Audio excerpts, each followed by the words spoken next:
B. Collins. We interrupt this podcast even before it gets started today with this alert.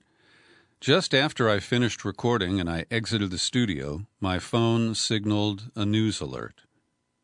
And that report is very sad and politically quite troubling. Supreme Court Justice Ruth Bader Ginsburg has died today at the age of 87. And plenty will be said about her contributions to the court, her fight to survive past the Trump era.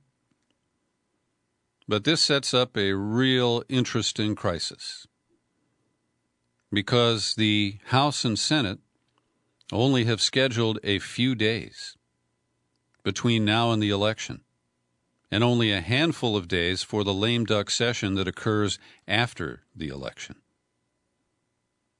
And will the McConnell rule that prevented Obama's nomination of a highly centrist judge in February of 2016, after the death of Antonin Scalia, that McConnell rule was, well, you can't nominate a new justice right in the middle of an election year. And we're even deeper into an election year at this point. And you can bet that Mitch McConnell will forget he ever said that. And so this is a fascinating new challenge for the Democrats in the Senate. Can they make the election a referendum on the Supreme Court? Can they play sufficient defense to prevent Trump from very quickly nominating a replacement for Ginsburg and McConnell ramming it through? We'll explore this fully in the coming days, but I couldn't let this podcast be released into the weekend without adding these comments. Peter B. Collins, news and comment. It's Friday, September 18th, 2020. Your humble host was up even before the crack of dawn today. I attended my first Zoom funeral as we honored my dear cousin Trish Cook Barrigan, who died in August. The funeral was in London, so I had to get up early to view it. Well, I am fascinated by a new investigative report, and I give Jeff Bezos and the Washington Post credit because they're facing a wall of lawsuits for the reporting I'm about to share with you. Those suits are going to come from the fine law graduates of Liberty University who will rally to defend their recently exited leader, Jerry Falwell, Jr., because it turns out the pool boy triangle has much more than just sex and hypocrisy to draw our attention or to create a compelling story. The Post has dug into this, and in what appear to be interviews from the pool boy, Giancarlo Granda, well, we learn that the affair that involved both husband and wife and the young man who started in the sexual triangle when he was 22, it went on for 7 years. And the Falwells have tried to make it seem like maybe a couple of months, maybe a couple of years, but you know. And it was not just a sexual relationship. The Falwells drew the young Granda into their inner circle by involving him in a real estate deal where he was given almost a $1 million stake. And at various points, they're still entrapped in this real estate partnership, but it appeared that Granda would net about $600,000 if the building in Miami were sold. So what we learned, too, is that this had some significant political dimensions, because beyond the sheer hypocrisy of Jerry Falwell, Jr., who decrees that the students who live on campus at Liberty University may not imbibe alcohol and may not engage in sexual activity, well, this went on for 7 years. And Granda, who is increasingly credible, says, look, Jerry knew about the whole thing. He would send me pictures of Becky And so the political part of this begins in the fall of 2012 when Donald Trump delivered what the Post characterizes as one of the more unorthodox convocation speeches Liberty University had ever seen. After accepting an honorary degree from Falwell, Trump advised the thousands of evangelical students in attendance to sign prenuptial agreements and always get even. Yeah, that's what Jesus would say. But enter Michael Cohen. Cohen went with Trump to that event at Liberty University. He met the Falwells. And then sometime later, Jerry called Mike Cohen and said, I need a little help here. Some pictures of Becky topless have leaked. And Michael Cohen, true to form as Trump's fixer at that point, he made phone calls to the real estate agent who had brokered the purchase of the building in Miami that involved the Falwells and Granda. Can you follow all that? It does get a little complicated. But those people are the Fernandezes. And the Fernandezes threatened to sue because Falwell and Granda had promised them a stake in the real estate partnership deal in Miami. And apparently the Fernandezes had either suspected or figured out the triangular relationship between Granda and Jerry and Becky Falwell. So Cohen discloses in his new book that Jerry called him and asked for help in dealing with the young man who was suing the Falwells and had photos of Becky half naked. And so Cohen called the man's attorney, threatened to go to the FBI if the photos became public, adding that Falwell would later repay the favor by shocking his fellow evangelicals and endorsing Trump in 2016. So we know Trump only learned about quid pro quo in the Ukraine investigation and his ultimate failed impeachment. But this is quite a stunning expose. And Granda got a degree from Georgetown after Jerry wrote him a letter of recommendation. Granda became despondent that the affair had overtaken his life. He threatened suicide at one point. The Falwells exposed that suicide threat or claim as a way to undermine him. So a year ago, he asked that the Falwells buy him out. And when they wouldn't, he decided the only thing left was to go public. So he wrote to Falwell, to Jerry, this past June, since you're okay with ruining my life, I'm going to take the kamikaze route. It's really a shame because I wanted to reach a peaceful resolution and just move on with our lives. But if conflict is what you want, then so be it. And there is an element of blackmail in there.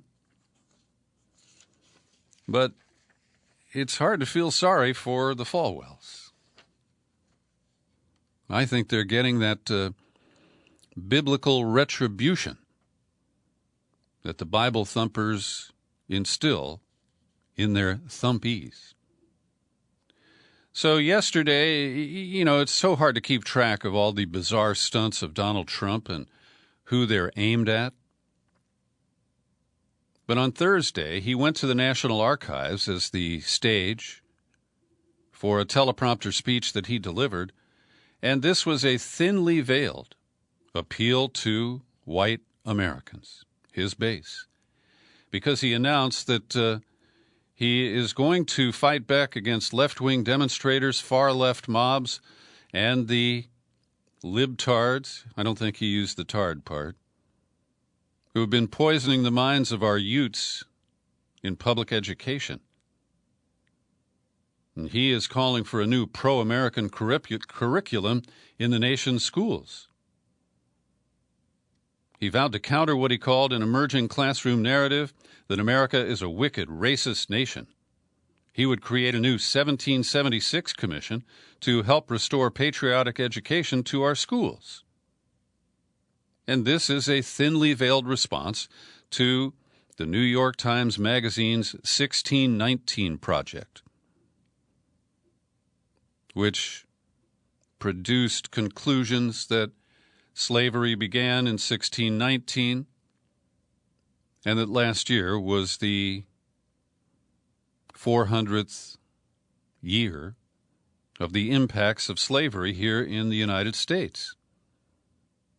And Trump has this thinly veiled call to support the original, and you can read, white heroes of America. He said, our heroes will never be forgotten. Our youth will be taught to love America, as if he can force them to do so. The president focused much of his speech on his claim that American schools have become infected with revisionist ideas about the nation's founding and history, producing a new generation of Marxist activists and adherents of critical race theory who believe American society to be fundamentally racist and wicked. Quote, left-wing rioting and mayhem are the direct result of decades of left-wing indoctrination in our schools. It's gone on far too long. Now, this is pap. It's bullshit. But for people who just respond viscerally to Trump's orchestrated rhetoric, I'm sure there are many who say, oh, tearing down statues in Richmond is a setback for the history of America, and it's because of the commie Marxist, leftist educational system. And so he's trying to increase the circle of fear. Biden will destroy the suburbs. Biden's an apologist for anarchists. And that public education, he just forgot to mention teachers' unions. They're usually the fall guys for the attacks on our alleged leftist education outcomes. But this comes just a day after Bill Barr made his comments at Hillsdale College, where he said that the pandemic lockdown was the greatest intrusion on civil liberties in American history since slavery. And that appeals to white victimization. It's a kind of weird reference to make, given, that Trump is trying to play down the implications of slavery in our history and the way those roots continue to sprout even today. And that's not all. The number two, this is the Deputy Attorney General Jeffrey Rosen. He backed up Barr's discussion earlier this week that federal prosecutors should be using sedition laws to prosecute protesters at local demonstrations. And while I don't condone any crimes that may have been committed during the protests, those are clearly under the jurisdiction of local and state authorities. And unless there's a federal building or interstate conspiracy, in my view, the federal government has no business sticking its nose in. But Rosen said, well, the sedition law is not just about trying to overthrow the government. It has clauses that include using force to oppose federal authorities, using force to prevent, hinder, or delay the execution of U.S. laws, using force to seize federal property. So they want to stretch draconian laws. And this is part, again, of the effort to scare the people who are nowhere near the protests in Portland and believe the entire city has been overrun for months. And that Antifa is part of it, or a major part of it. And in what I have to acknowledge is a pretty partisan op-ed in today's New York Times, Neil Katyal and his Georgetown law colleague Joshua Geltzer write under the headline, "This is how bad it's gotten at the Justice Department." They note that Bill Barr has alienated many federal prosecutors, and the latest appears to be Nora Danahy, a longtime prosecutor who resigned from the department, and she was part of the Durham investigation. And I don't want to lionize Nora Danahy. Let me get it right. It's Danahy. Because she's been an attack dog, a Republican partisan prosecutor, for a long time. And her assignment to the Durham investigation of the origins of the Russiagate investigation is something that I've always had mixed feelings about, and I've expressed this. My pals Scott Ritter and Ray McGovern have talked up the Durham investigation, hoping it would produce objective findings related to the origins of the Russiagate investigation. And I'd like to see those findings, but I don't expect them from a partisan operation like this.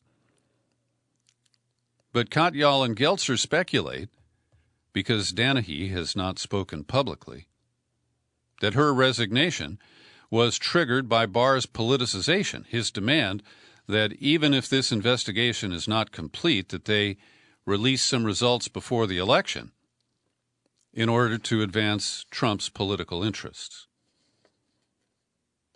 And maybe even Nora Danahy has limits. So I've linked to that, and you can read it yourselves and see if you have the same or a different reaction. And now I have for you a mini suite of reports that involve rewrites.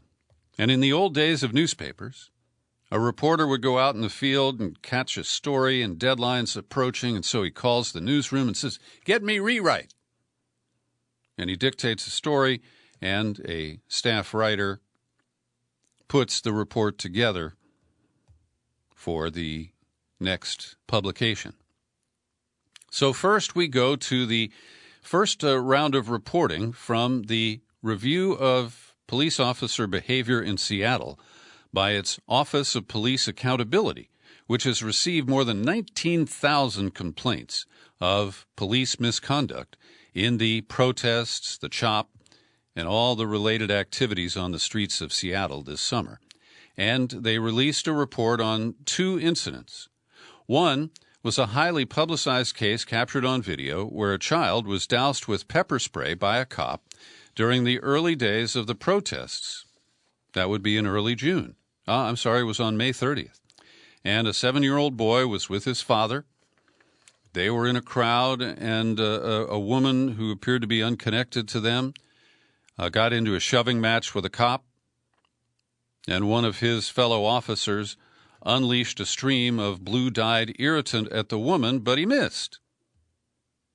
And the father and the 7-year-old got a heavy dose of the pepper spray. So the investigation, under the control of Andrew Meyerberg, director of that Office of Police Accountability, said that a review of multiple videos said, well, we're sorry, it's heartbreaking to watch this, but it was an accident. The officer did not intend to douse the child. But in response, David Owen, a Seattle civil rights attorney representing the kid and his dad, said today they've confirmed that it's the Seattle Police Department's position that the use of pepper spray in an intentional and reckless manner, that it would strike an innocent child exercising First Amendment rights, is, quote, within policy. We understand that the OPA, that's the investigative office, has said it's sorry for these actions, but sorry and regret it's not sufficient. We demand action. He pointed out that no officer stepped forward to help the child as he screamed in pain, and bystanders rushed to his aid, and OPA's refusal to even identify the officers involved undermined the claims of objectivity and transparency that the city purports to value. The second case reviewed was pretty much a slam dunk because the video showed that an officer did place his knee on the neck of a suspect who they were attempting to handcuff. And that was referred, I believe, to the department, where we can expect little or nothing to occur. The second rewrite comes from Sheriff Alex Villanueva in Los Angeles.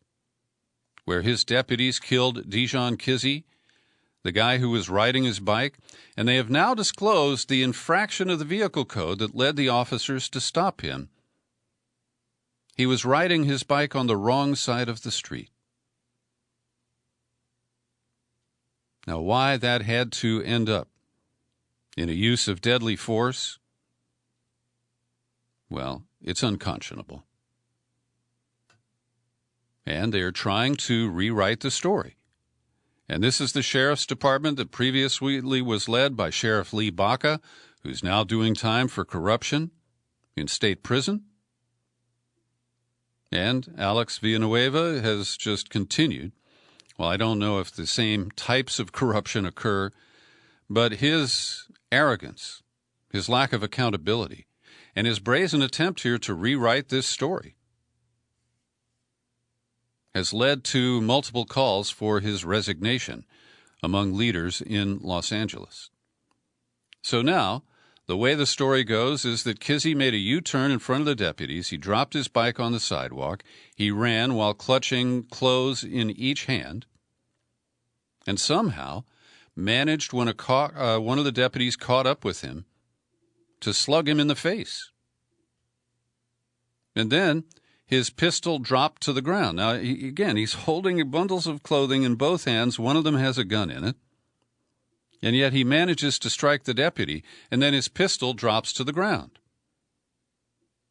And the investigating captain, Kent Wegener, said he bends over, reaches, picks up the gun, and is shot as he stands with the gun in his hand.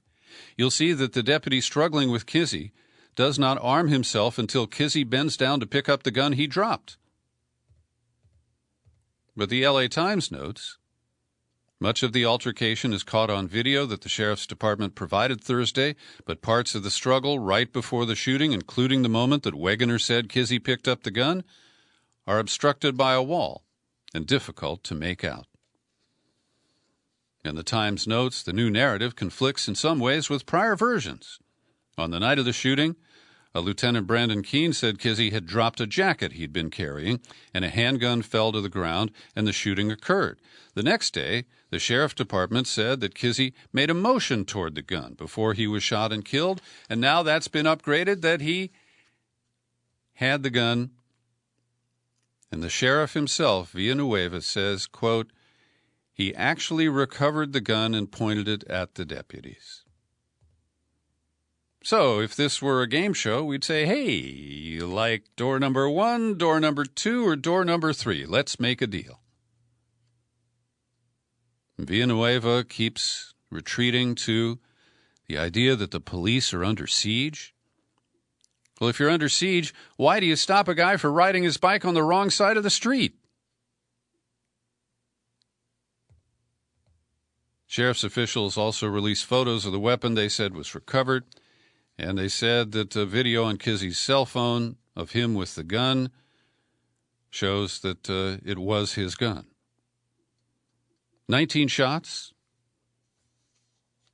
And eyewitnesses stated that Kizzee was standing up with nothing in his hands. Another described his hands as in the air when the younger deputy, a trainee, fired his first 3 shots at him. I mean, they are just so incredible that they think that they can just change the narrative. And I credit the LA Times with offering appropriate skepticism of the ever-shifting story from the rogue agency called the Los Angeles County Sheriff. And the third rewritten story relates to the U.S. Marshal's shooting death of Michael Rinoel. He's the guy, allegedly, who shot the Patriot Prayer supporter in Portland. Then he left town. He was located near Lacey, Washington. 4 agents of a U.S. Marshal task force arrived. And did he have a gun? Did he point the gun? Did he get off a shot? As these officers went into blam, blam, blam mode and killed him. And eyewitnesses at the apartment complex say that Rhinowell was walking toward his car holding a cell phone in one hand, a candy bar in the other. He said he never saw a handgun on Rhinowell or saw him reach for anything, and that he never actually got into his car. He had ducked behind it when the spray of bullets began. So who are you going to believe? You can tell I don't believe the authorities in any of these cases. Well, yesterday, in a pretty stunning federal court decision, a judge in Spokane, handling a case that had been filed by the Attorney General of Washington State, issued a sweeping ruling against the U.S. Postal Service and Postmaster General Louis DeJoy, and essentially ordered the post office to return everything to the way it was before DeJoy started fiddling with it. Stop requiring trucks to leave precisely on time when, if they wait 15 minutes, they'll be able to carry mail that will be delivered the next day. Restore the sorting machines that were removed from 60 or 70 postal distribution centers. And essentially to return to what they called the status quo ante, the way things were before. It's a nationwide injunction, and it'll be interesting to see if the Trump Bar Law Office tries to immediately appeal that and try to continue to undermine the election process.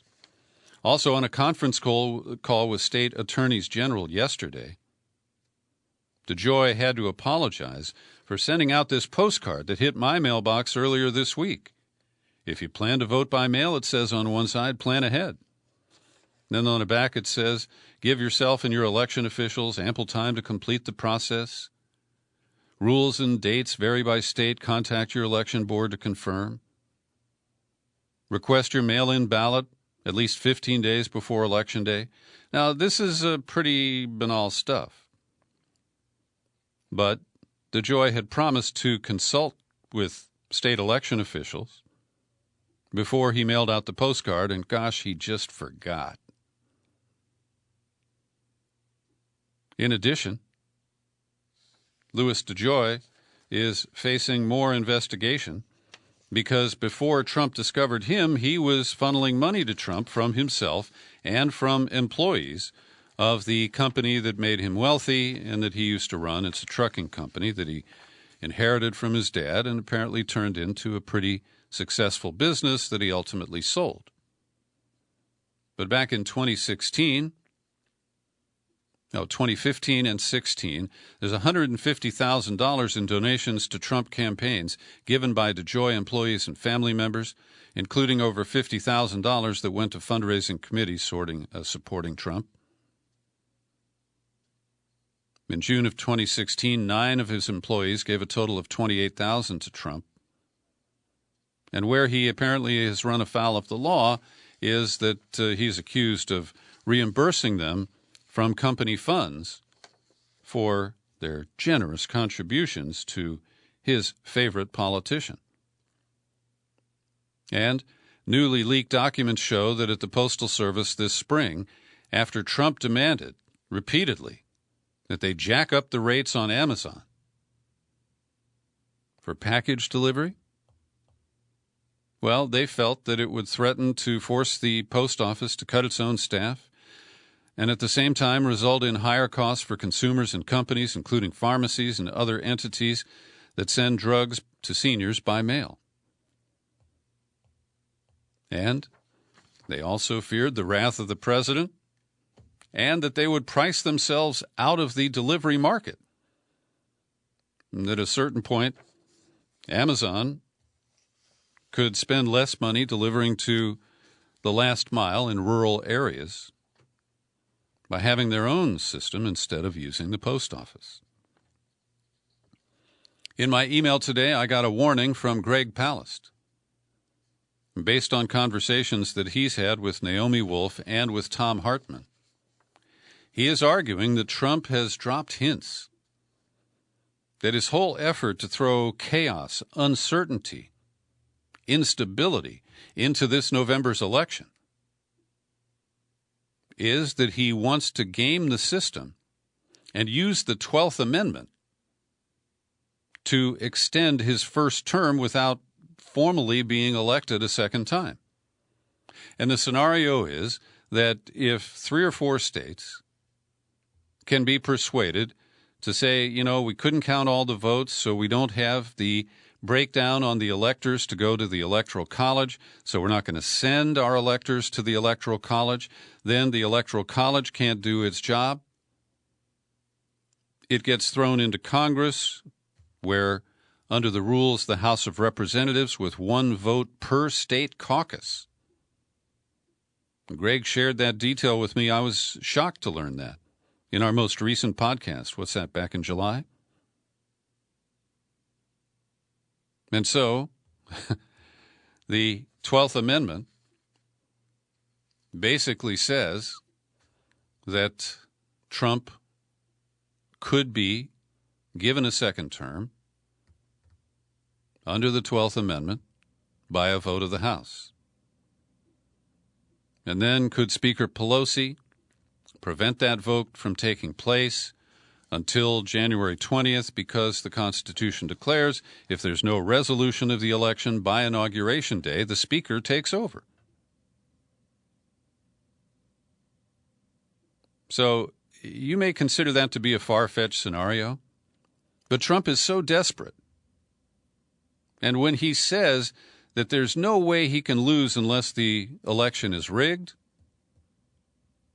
well, my Trump decoder ring says what he really means is, I don't have any chance of winning, so I've got to do everything I can to create a shitstorm so the election's not credible and that I can game the system into a second 4 years in the White House.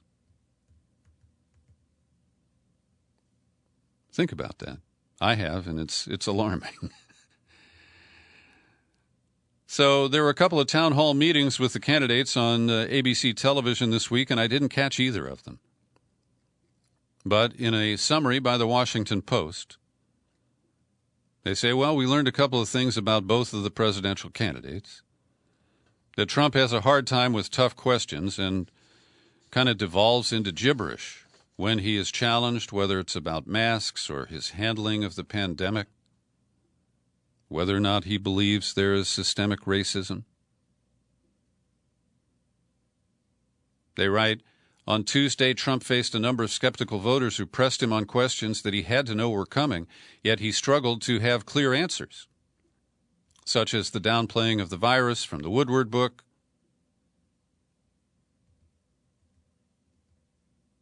and then Biden's stumbles, they say, seem like less of a political issue by comparison. At his CNN town hall, I'm sorry, it was on CNN, not ABC, Biden sometimes searched for words or went on too long telling stories about his time in the Senate, or even stumbled in what he wanted to say. But Biden also touched on how 2 types of vaccines work in the body, talked about his philosophy on supply chain economics with China, or went on about the global world order and what he would do differently from Trump. And Trump repeatedly fell back on blaming China for the virus. He didn't directly answer questions about what more he could have done to stop it. And when pressed about racism, here's a voter saying, you have yet to address and acknowledge that there's been a race problem in America. Trump, well, I hope there's not a race problem. I can tell you there's none with me because I have great respect for all races, for everybody. This country is great because of it.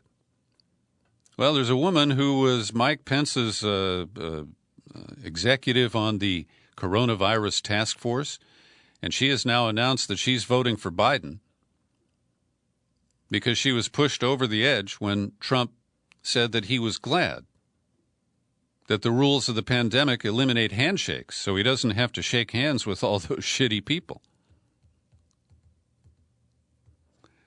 And in addition, Trump fumbled with an answer to the question about killing Obamacare. And he once again said that He has a wonderful plan. He's going to be putting it in fairly soon. And a professor of Africana at Kutztown University in Pennsylvania told Trump she has a congenital illness. She demanded to know what he would do to keep people like me who work hard insured. She cut him off when he tried to interrupt her. And Trump's answer, we're going to be doing a health care plan very strongly and protect people with existing conditions. I have it all ready, and it's a much better plan for you, and it's a much better plan. So he's been saying this for 4 years. Any day now, he's going to have a plan. Now to the Democratic side, there is a whole spate, a flurry of articles that surfaced just in the last 24 hours, expressing serious concern about the strategery of the Biden campaign and their failure to mount a significant ground campaign. And I've linked to a couple of pieces here. This one is from Nathan J. Robinson, and it reads, the Biden campaign needs to get its ass in gear right now. And Robinson discloses that in Michigan, there is no ground game. There are no local offices. If you want to get a yard sign, you're supposed to go to a website, but there's no indication of who is going to get it to you. In Macomb County, the swing region of Michigan, there is no field office. It's not even clear Biden has opened any new dedicated offices in the state. The Biden campaign in Michigan refused to confirm the location of any physical field offices despite repeated requests. They say they have supply centers for handing out signs, but they won't confirm those locations. Meanwhile, at David Sirota's newsletter, Walker Bragman writes that the ground game is a serious mess. Biden's volunteer operation is still smaller than the one built during the primary by Bernie Sanders. A Pew Research Center poll from last month before the Democratic National Convention had a little bit of good news. It showed that the energy level, the excitement factor about people voting for Biden had been very weak. Biden was trailing Trump by 30 points. That difference has now shrunk to 9 points. So there's more enthusiasm for Joe Biden.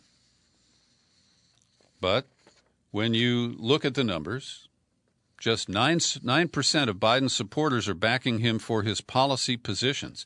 56% now say that their support was based on the simple fact that he's not Trump. That number used to be at about 35.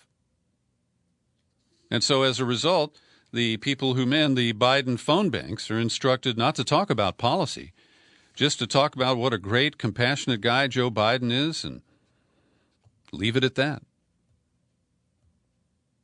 And we've seen this before, friends. Al Gore muted his campaign in the hope that not being George W. Bush would do the trick. John Kerry did the same thing. And Hillary Clinton was convinced that not being Trump was enough to get her elected in 2016. And now Chuck Schumer is kind of piling on with the Republican anti-China bandwagon. He's proposing a $350 billion package over 10 years to try to restore manufacturing jobs and manufacturing work here in the United States. Now, I'm not particularly opposed to this, but at the moment, the loss of jobs domestically to the coronavirus, to the shutdown, and the uncertainty about the businesses that have already shuttered. Right now, there's an effort by musicians to draw attention to the concert, touring, and production businesses, where 98% of those people are out of work. And Bobby Weir of the Grateful Dead went public yesterday, trying to call attention to this, asking Congress to bail out the entertainment industry. Well, to me, that is much more imminent and useful than a proposal to try to combat Chinese, their manufacturing capabilities through that kind of a long-term plan. We have immediate needs. And by the way, there were more efforts by Pelosi and the Republicans to generate some sort of rapprochement about the next bailout package, and they got nowhere today. Every day I like to pause for a second and thank the people who support my work here at the Peter B. Collins Podcast with your subscriptions. Great people like Joey Perillo, but he says Perillo, I think. Janet Price, Angela Vargos, and Paul Tomaselli. They all chip in a few bucks every month to help me keep the lights on, cover the costs, buy little dog treats for Chloe.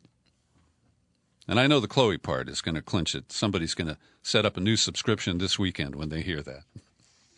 All you have to do is visit peterbcollins.com/sign up. Well, once again, we turn to some great alternative media outlets to get detailed coverage on the ongoing extradition hearing for Julian Assange underway at the Old Bailey in London. And I start today with the coverage of Kevin Gosztola at Shadowproof. And I'm getting kind of different accounts. But let me first say that one of the victims of the CIA kidnap and rendition program, Khalid El-Masri, a German national who was picked up in Macedonia. We held him for almost a year. He was tortured in Afghanistan. And they had the wrong guy. And when they figured that out, they held him for a few more months and ultimately released him in the middle of the night in Albania and told him if he ever talked about it again, he'd be in big trouble. So despite that, El-Masri submitted a statement to the court. He was lined up on a video link from Germany, and he was not permitted to testify. And Gosztola attributes that to technical problems, and I'm pretty sure it's the Consortium News report that they attribute that to a decision by the judge. So I'm not positive what the prevailing issue there was. But El-Masri says that his efforts, which the U.S. government tried to squelch, to get some justice, and just to get the story out of what happened to him. We heard from John Getz, the German investigative reporter, who explained how WikiLeaks released cables that showed that the U.S. government interfered in investigations in Germany and Spain, and that the only way he got enough evidence to take his case to the European Court of Human Rights, where they confirmed that El-Masri was severely beaten, sodomized, shackled, hooded, subjected to total sensory deprivation, carried out in the presence of state officials of Macedonia and at CIA black sites, including in Afghanistan. So this is important testimony. And it shows the legitimacy of the revelation of U.S. secrets. And let me underscore that nothing attributed to WikiLeaks is above the secret level. Nothing top secret, nothing that's considered a state secret. But the government continues to play this to the hilt, claiming that Julian Assange violated the Espionage Act, even though he's not even an American citizen. And an expert on the Espionage Act, Kerry Shankman, an attorney, took the stand as well, and he offered strong testimony there's never been an extraterritorial indictment of a non-American publisher under the Act. And that's what this is. If Assange had come to the United States, there might be a stronger basis to prosecute him. But to demand that he be sent to the United States to face trial when he's not even an American citizen is an issue that so many people just blast right by. And Shankman used to work at the Center for Constitutional Rights and for its founder, Michael Ratner, who died of cancer in 2016 and was a man I deeply admired. And Shankman took the court through the history of the Espionage Act, and I think it is important testimony. So turning now to the report Consortium News, the judge ruled against the testifying from Khalid El-Masri. She dismissed the Arabic interpreter from the court, and no exact reason is given here, but it was a judicial action and not, at least by this description, based on the technical problems of getting El-Masri's video link into the courtroom. So Baraitser compromised by allowing Summers to read into the record El-Masri's testimony, but not allowing him to appear on the stand. Also, on the witness stand was a member of Assange's legal team, Jennifer Robinson. She had a statement read out in court on her behalf. So let me take that back. She did not take the stand. This was a statement submitted to the court related to the visit to Julian Assange at the Embassy of Ecuador in 2017 by former U.S. Congressman Dana Rohrabacher. And Rohrabacher was an out skeptic of the Russiagate narrative. And in her statement, Robinson says that Rohrabacher claimed to be representing Trump on a mission in which the president would look favorably on preventing an indictment of Assange in return for WikiLeaks naming the source for the Democratic National Committee emails. And ultimately, Assange refused that offer. And quoting later from the statement, Rohrabacher proposed a win-win situation. Assange can get on with his life, a pardon in exchange for information about the source. Information from Assange about the source of the DNC leaks would be of value to Mr. Trump. But Assange refused. And there was another witness, Nikki Hager, a New Zealand investigative reporter, who testified that Assange took extraordinary precautions in redacting names of informants from WikiLeaks documents, which is a major refutation of the prosecution arguments. Now we turn to the coverage of Craig Murray, who is actually in the courtroom venue. He started off with the testimony of Professor John Sloboda, who is the co-founder of Iraq Body Count, and they got a lot of helpful data related to an additional 15,000 civilian deaths from the Iraq war logs that were released by WikiLeaks, and I believe were the product of Chelsea Manning. And he also covers the testimony of Shankman. And then Murray has this at the close. I have two main points to make.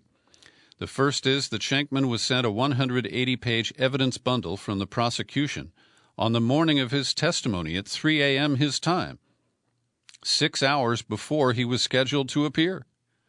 A proportion of this was entirely new material to him, and then he was questioned on it.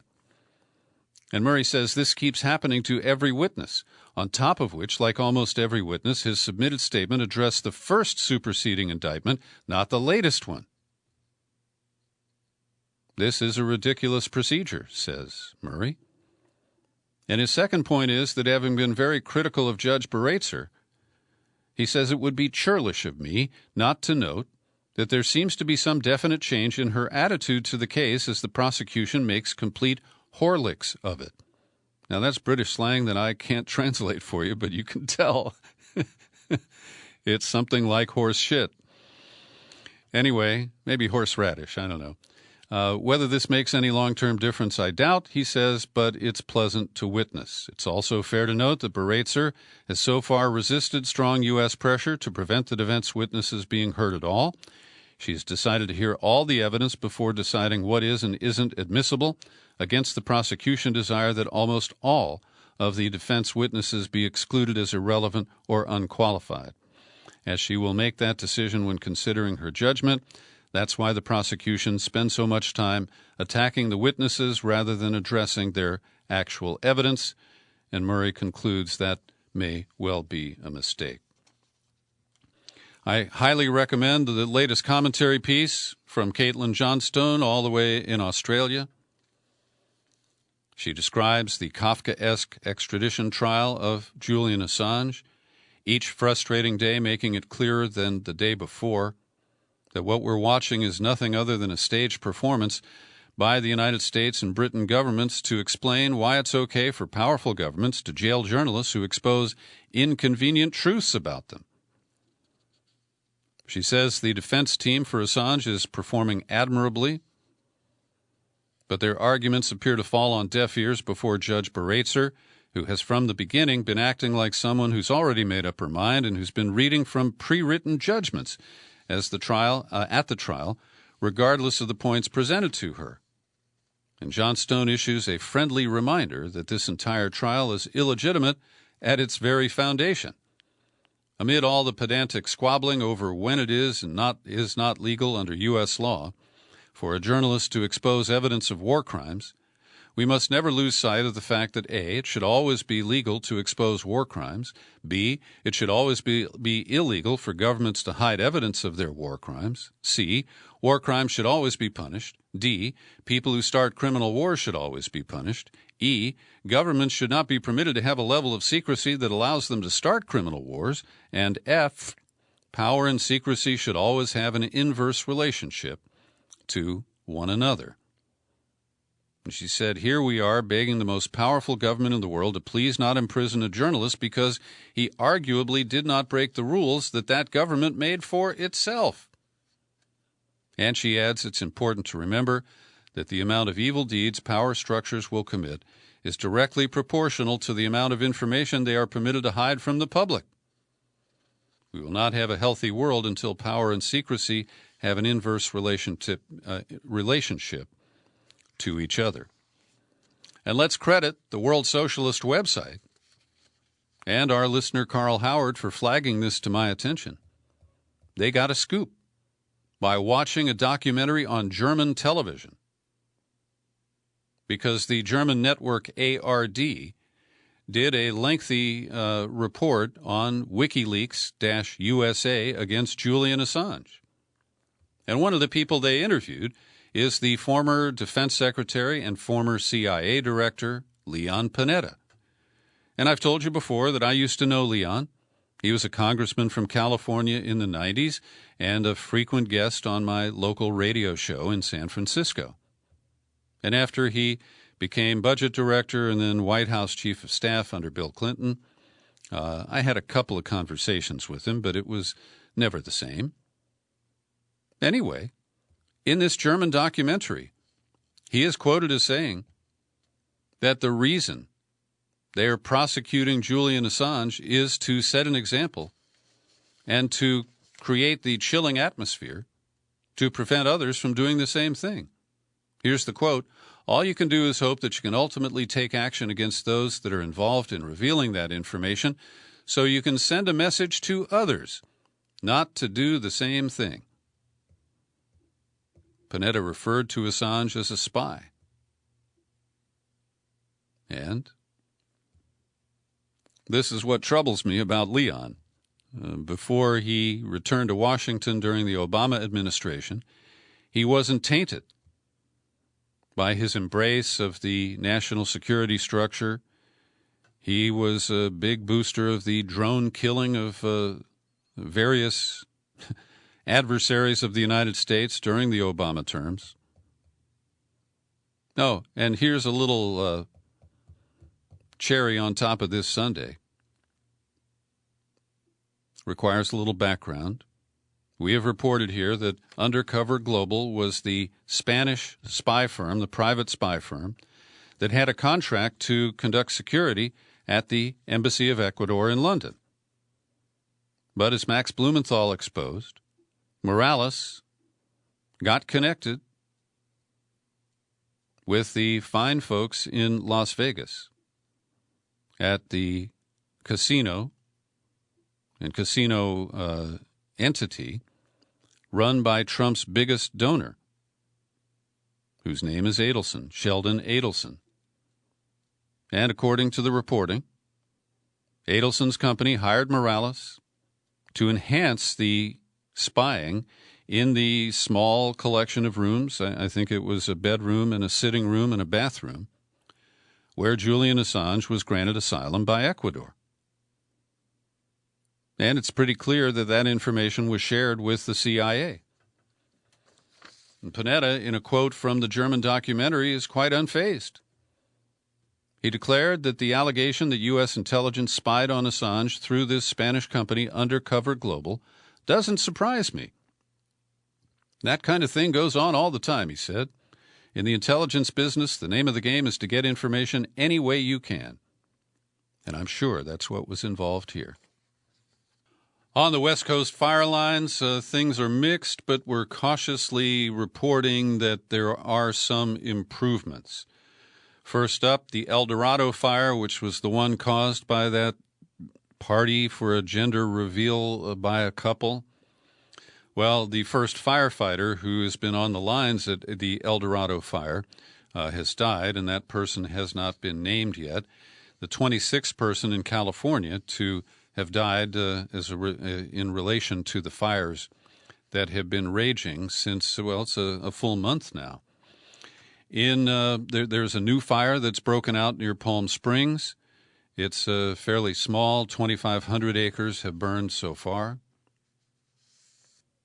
Meanwhile, in the Northwest, in both Oregon and Washington, thunderstorms spread across Thursday night, clearing some of the lingering wildfire smoke and dampening the fires. But in some cases, the rain was heavy enough to extinguish fires in certain localities. But I'll run down for you some of the containment levels in Oregon, and they are extremely low, so it means that the fight will continue for some time. And we, of course, have the damage on the Gulf Coast from Hurricane Sally, where in Alabama and the Florida Panhandle, people are mopping up from very extreme damage. So in Oregon, the National Weather Service has issued an alert for possible flash flooding in areas of the fires known as Riverside, Beachy Creek, Lions Head, and Holiday Farm. And this is in effect until late Friday night. Now, it has improved air quality, which is important to everybody. But just looking through here, and I'm going to do this very quickly, but the Beachy Creek fire, 20% contained. Lions Head, 10%. Riverside fire, 10% contained. Also, Holiday Farm, 10%.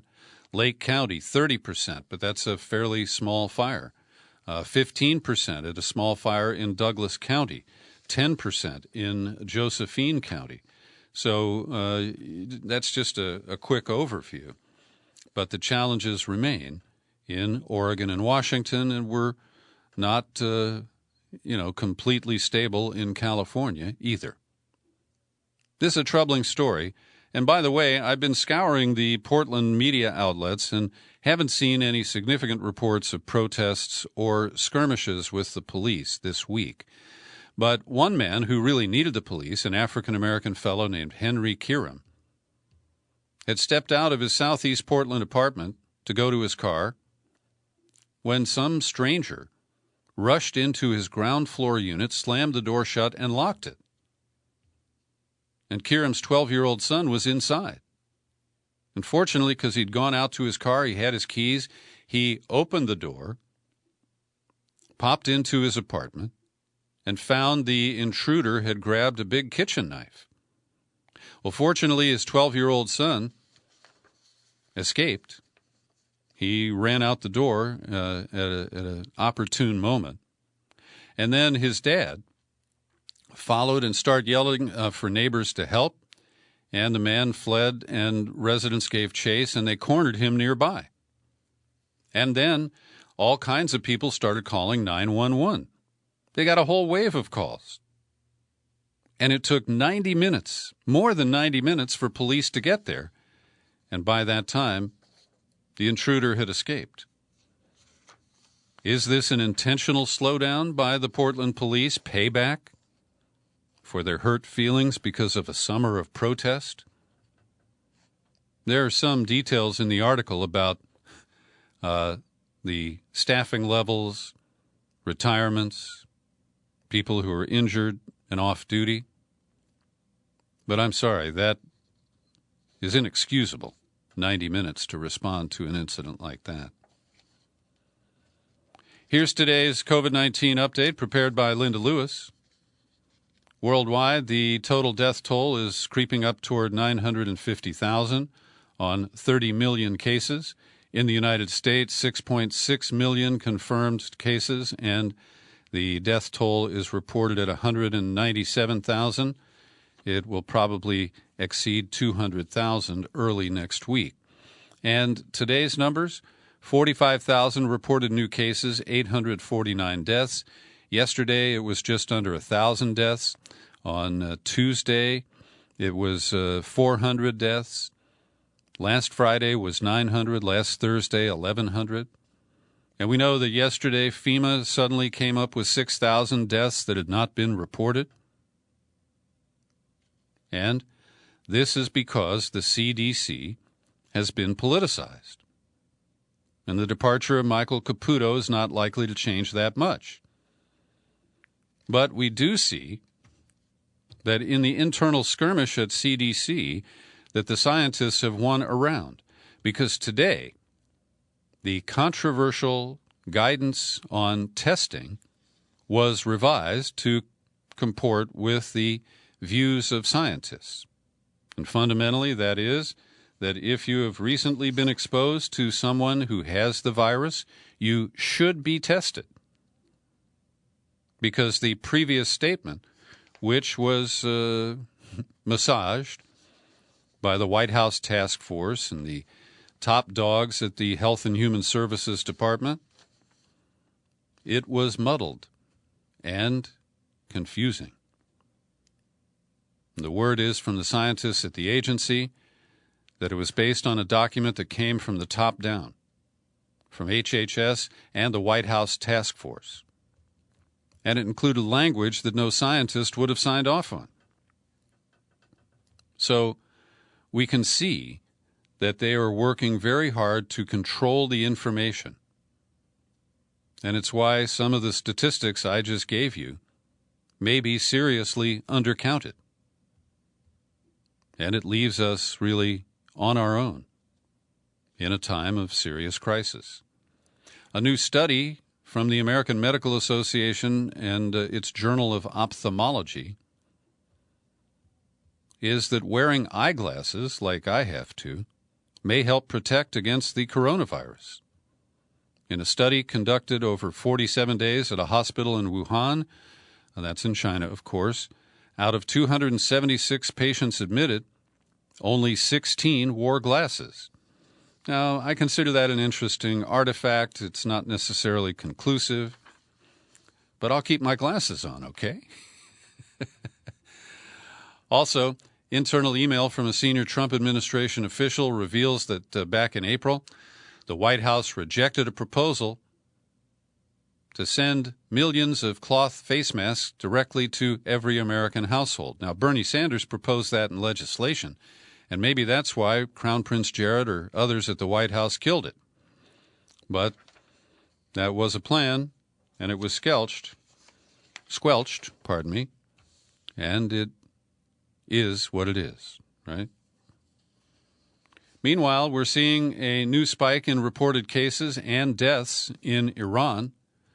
They reported 3,000 new cases, the highest daily increase recorded since early June, and 144 new deaths today. And in Israel, during the high holidays of Rosh Hashanah, there's a new 3-week second lockdown, which has been announced, and it's taking effect today. They're hoping that by preventing families from congregating for the holidays, that they will reduce the transmission. And just like in the United States, there are a lot of people who are irritated by that. And finally today, for your weekend listening pleasure, I want to share a song with you, and I've gotten permission from the songwriters and producers to play this. YouTube Music Police, take note. This is a new song that was written and recorded by Monroe Grisman, and I believe it's his wife, April Grisman. She's got a great voice you're going to hear in just a second. And Monroe is the offspring of David Grisman. I know him as a mandolin player, but I think he's a multi-instrumentalist. And this is a tune with a video. I've linked to it in the show file so you can get the full effect on your own screen. And it's called Mr. President.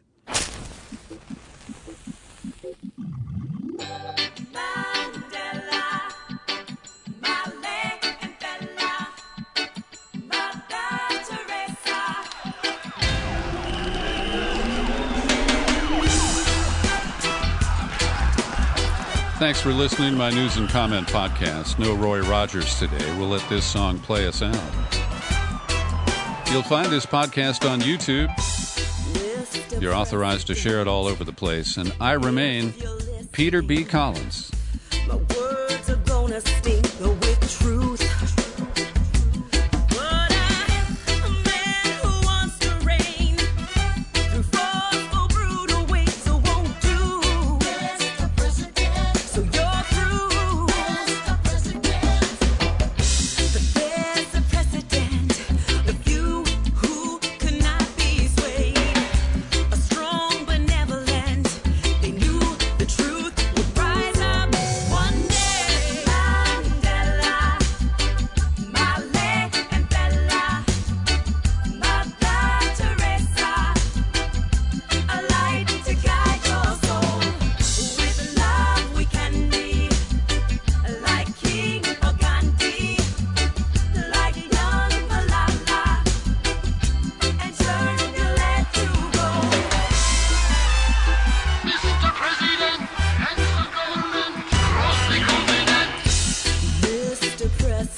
To guide your soul.